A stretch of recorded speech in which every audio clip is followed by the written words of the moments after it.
Okay, so let's start with the question number 1. We are given a reaction at 1 bar is non-spontaneous at low temperatures but becomes spontaneous at high temperature. So we have non-spontaneous reaction at low temperature and spontaneous at high temperature, and now we have to identify which of the four statements is correct according to this behavior. So let us see option number 1. Delta H is negative while delta S is positive. So for spontaneity we need to calculate delta G, that is delta H minus T delta S. If delta G is negative, the reaction is spontaneous. So if the delta H is negative, okay, this part is negative, and delta S is positive, temperature is always positive. So this will be negative always.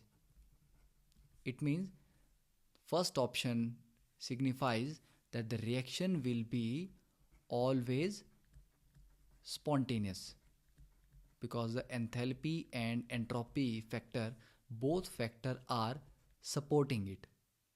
Okay, when both factors are supporting, then the system will always be spontaneous. Now the second option, both are positive. Okay, so delta H is positive and delta S, temperature is always positive, delta S is always positive. Now one term is positive, other term, this part is negative because of this sign. So for system to have a overall negative value of delta G, this term should be larger. The value of this term should be larger. So when the temperature is low, at low temperature this term will be smaller, so this delta H will be the dominating factor and delta G will be positive, that is non-spontaneous. At high temperature this term T delta S, it becomes larger and becomes a dominating one, and so we get a negative value of delta G, making the reaction spontaneous. So the answer is second option. Okay, but we will review all four options. Both are negative. Now first term is negative and other term is also negative. Now this part becomes positive. So we have one negative term and one positive term. So for the delta G to be negative, this term should be the larger one. It means this T delta S term should be small. So at low temperature delta G will be negative because when temperature is low, this T delta S value is lower and delta H is negative, which is larger. Okay, so at high temperature just the opposite, delta G is positive. So this is spontaneous at low temperature and non-spontaneous, just opposite of the second option. And fourth option, if you review, delta H is positive, delta S is negative. You don't have to calculate it. हम जानते हैं कि delta S positive means system का energy content बढ़ रहा है, entropy कम हो रही है, तो दोनों ही फैक्टर अपोज कर रहे हैं. ओके, नॉर्मली एनर्जी कम होनी चाहिए और एंट्रोपी बढ़नी चाहिए. अगर एक फैक्टर अपोज करता है और एक सपोर्ट करता है, then we check which one is the dominating factor. But यहाँ पर दोनों ही फैक्टर अपोज कर रहे हैं, एनर्जी भी बढ़ रही है और एंट्रोपी कम हो रही है. So this reaction will be never spontaneous.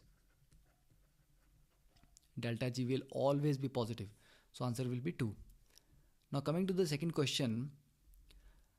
The problem with the second question is they have not defined properly what they wanted to ask. Now rayon is a semi-synthetic polymer whose properties are better than natural cotton. Okay, it is a semi-synthetic polymer, that is correct. The properties, when we are talking about the properties, they have to mention which properties, because if you talk about the strength when wet, Okay, if the rayon fibers are wet and the cotton fibers are wet, the strength of cotton is better when it is wet. Okay, so we need to take into account that properties are have a very wide range, so they have to be a bit specific. So that is why I've used this table that compares the parameters of cotton, viscose, that is rayon, and polyester. So we are not bothered about the polyester part. So we can see the moisture regain property is better in the rayon. Okay, so mainly speaking, we can say that yes, rayon has a better set of properties in terms of aesthetic, comfort, utility, that is the commercial part. Okay, so first assertion is correct. Second part, the mechanical and the aesthetic properties of cellulose can be improved by acetylation. Okay, the acetylation does improve the mechanical properties like tensile strength, flexural strength, only up to certain extent. So you can say this acetylation does increase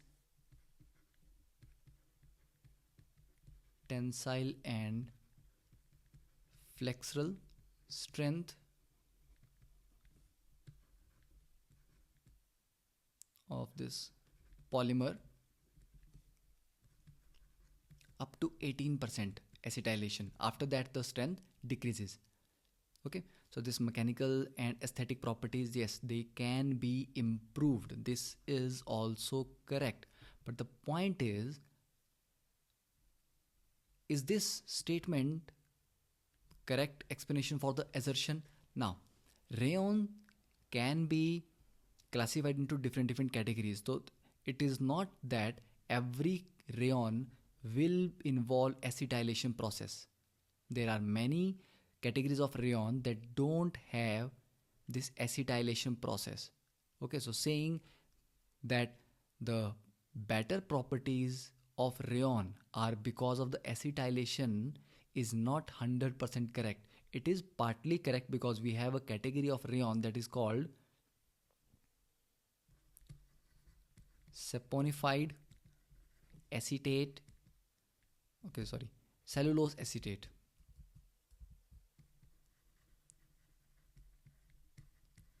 So rayon formed by this particular method involves acetylation, but not every category of rayon. So as per that, I would say that both assertion and reason are correct, but the reason is not the correct explanation for the assertion. Okay, they had to be more specific about their options. If you like the videos, then please like and subscribe.